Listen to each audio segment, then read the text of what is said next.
जय श्री गणेश। जय माँ त्रिपुरा। जय माँ भवानी। ओम नमः शिवाय।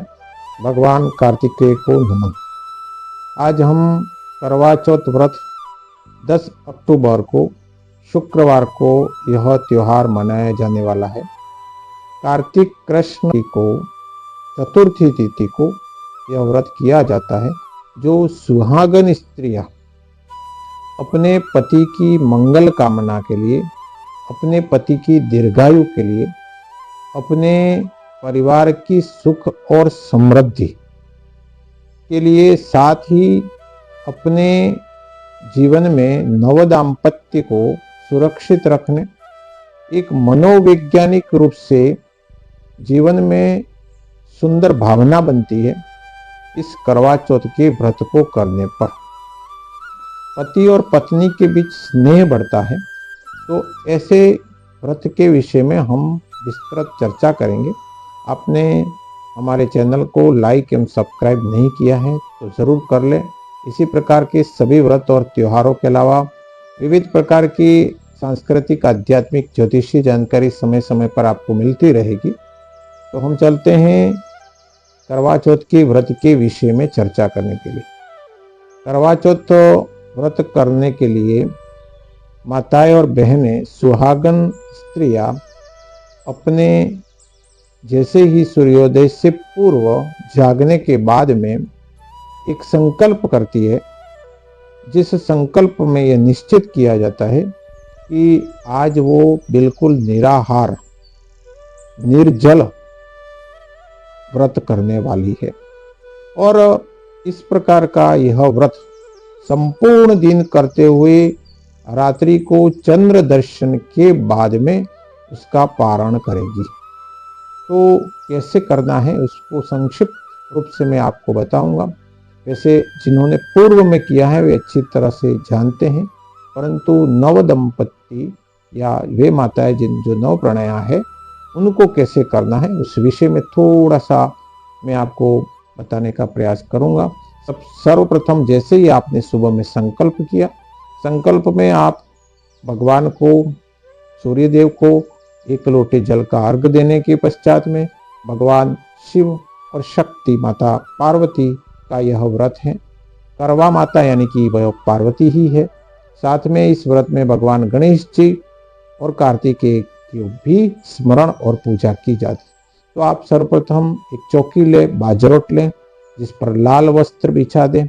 उस पर आप अपने करवा का जो फोटो आता है वो लगा दे। वो नहीं है तो आप शिव और पार्वती का फोटो रख सकते हैं। गणेश जी को और कार्तिकेय का भी फोटो साथ में हो तो बेहतर है, और नहीं भी मिले तो कोई चिंता नहीं करनी है। आप करवा के सारी सामग्री, अपना करवा, उसमें जल भरकर उसके ऊपर आप छोटा सा कोई भी कटोरा रखकर उसमें मिठाई या किसी प्रकार का व्यंजक आप रख सकते हैं। साथ में टी पर श्रृंगार सामग्री रखी जाती है। साथ ही अन्य उस समय के मौसमी फल और आपने जो भी दूध मेवा बनाया है उसको रख के माँ का, शिव जी का, कार्तिकेय भगवान का और गणेश जी का विधिवत पूजन करेंगे।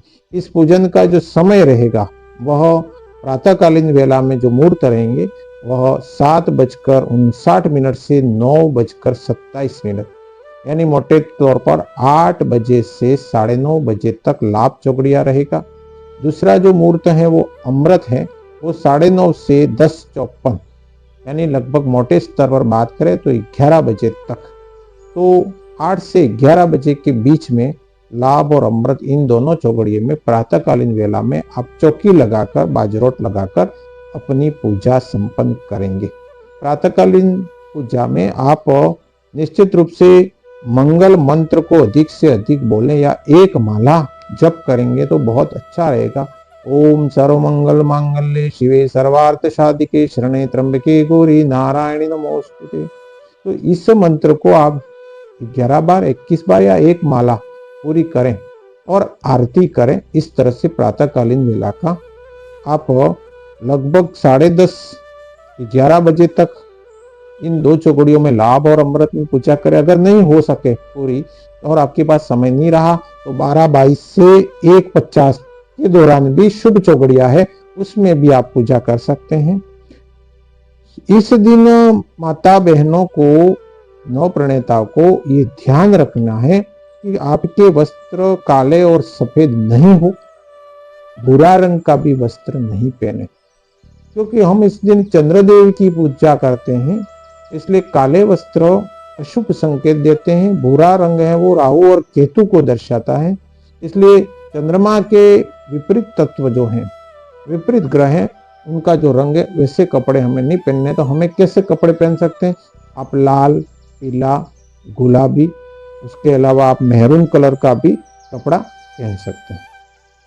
तो हमने प्रातःकालीन वेला में पूजा कर ली है, तो सायंकालीन में प्रदोष काल में पुनः हम करवा की वार्ता को सुनेंगे, पुनः पूजन करेंगे, और वह समय रहेगा 6:12 से 8:39 तक। और करवा चौथ की जो वार्ता है वो पूर्ण रूप से अच्छी तरह सुन ली, हमने दीपदान कर दिया, पुनः चौकी की पूजा कर ली। उसके पश्चात में चंद्रदेव को अर्घ्य देंगे। चंद्रदेव को अर्घ्य देने के बाद में उनके छलनी से दर्शन करने के बाद पतिदेव का चेहरा चांद दर्शन जो है वो छलनी के द्वारा ही करेंगे, और पतिदेव के हाथ से जल को ग्रहण करेंगे और व्रत का उसके पश्चात पारण करेंगे। तो इस तरह से ये करवा चौथ का व्रत है जो हमारे सुहागन बहनों के लिए बहुत श्रेष्ठ होता है।